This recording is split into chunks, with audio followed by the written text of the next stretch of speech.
Со премудрост простом да го изслушаме светото Евангелие, мир на сите. И духови Твоему. Ке се чита од Свето Евангелие според Лука. Слава Теби, Господи, слава Тебе. Да внимаваме. Рече Господ во парабола. Излезе сееш да сее семе, и кога сееш едно падна покрај патот и беше изгазено, и птиците небесни го исколува. А друго падна на камен, па штом никна се исуши, оти немаше влага. Едно пак падна меѓу трње и израсна трњето и го задушија. А друго падна на добра земја и кога изникна донесе стократен плод. Зборувајќи го ова извика, кој има уши да слуша, нека чуе. А учениците негови го прашаа велејќи, што значи таа парабола? Он рече, вам ви е дадено да ги знаете тајните на Царството Божјо, а на другите ќе им се говори во параболи, да гледајќи да не видат и слушајќи да не разбираат. А ова парабола значи, семето е Словото Божјо. Она што падна покрај патот се тие што слушаат, но потоа доаѓа ѓаволот и им го зема Словото од срцата нивни, за да не поверуваат и да не се спасат. А она на камен се оние кои ќе го чујат Словото, со радост го примаат, ама немаат корен и веруваат некое време, па штом ќе дојдат искушенија, тие се откажуваат. Тоа пак што падна меѓу трње се оние кои го слушаат Словото, но кога ќе отидат се оддаваат на грижи, богатство и наслади од овој живот и не донесуваат плод. А оние на добрата земја се тие што го слушаат Словото и го пасат во добро и чисто срце и принесуваат плод со трпение. Штом го рече тоа извика, кој има уши да слуша, нека чуе. Слава Теби, Господи, слава Тебе.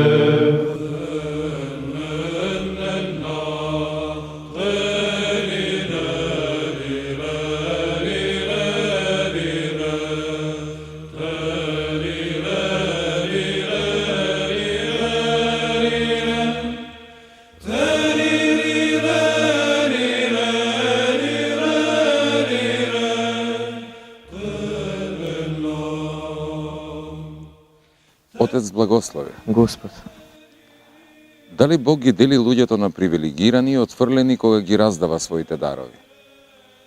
Бог никогаш не дели.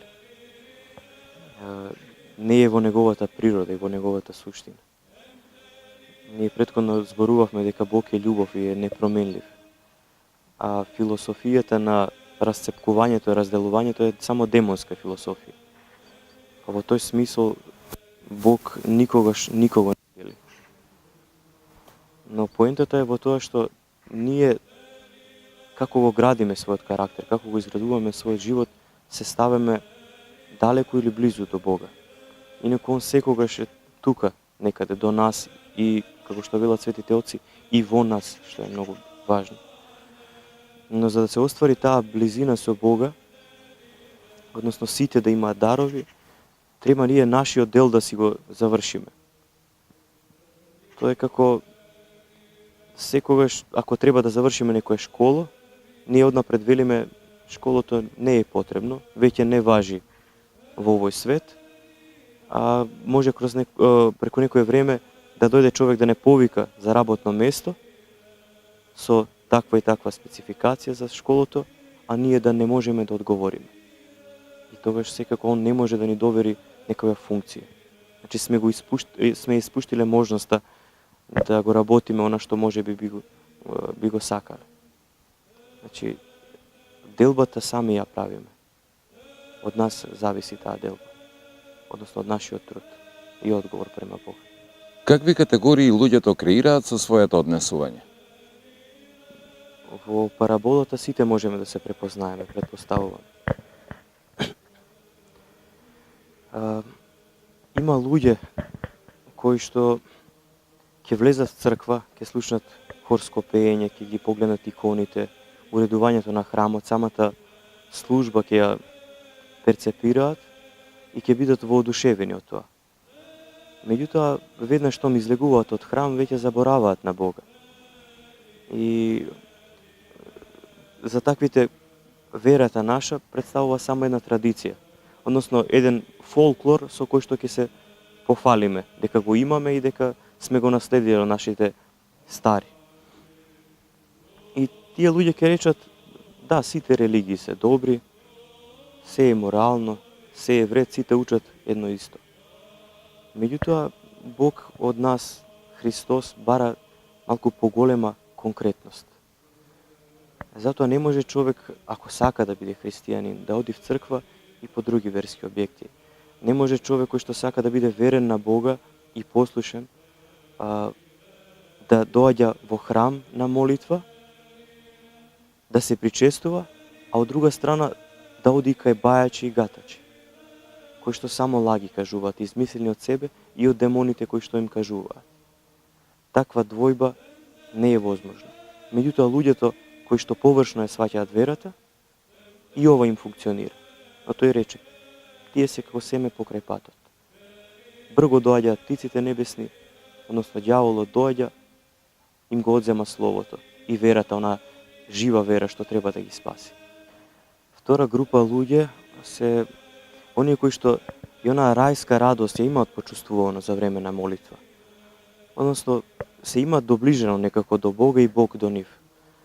Меѓутоа, кога ќе сватат дека христијанството не е само една интересна приказна за деца пред спиење и дека нашата вера не е само еден опиум за проста маса, туку дека од нас бара и само жртва и откажување и труд, реален духовен труд, односно вера која што преку дела ќе се познае, тие се враќаат назад во својата сигурност. Односно, не сакаат да испитуваат. Верата за нив представува како нешто таинствено, табу. И изгледа премногу далечно. И тие се враќаат во својата комотна зона на неиспитување, на невосовршување. И тоа е веќе состојба на прасе во кочина. Според нив, се си има во кочината. Иако е кочина, меѓутоа тука е сигурно, ќе има храна на време и нема кој да не чепка. Втората група на луѓе се, според мене, такви луѓе. Трета група на луѓе се луѓе кои што од една страна и чувствуваат потреба да му угодат на Бога, меѓутоа му угодуваат и стануваат послушници на ѓаволот. Од една страна ја сакаат светоста, но со малиот прст, макар сакаат да допрат во чашата на страстите, да го натопат. Значи, да седат на две столици. И сега не се како претходните кои што се откажуваат.